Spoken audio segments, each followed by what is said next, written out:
how to manage photo upload quality on WhatsApp. Hello guys, in today's video I'm gonna show you how to manage photo upload quality on WhatsApp. First thing, go to WhatsApp and here you will find these three points in the top corner. Click on it and click settings, and here you will find storage and data. Click on it and then just scroll down until you find photo upload quality, and here you can change it, you can manage it, you can make it best quality or data saver, and then just click select anything you want and click OK, and that's it.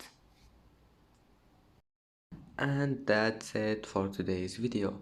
If you like this video, don't forget like and subscribe, and thank you for watching this video until the end, and see you in the next video.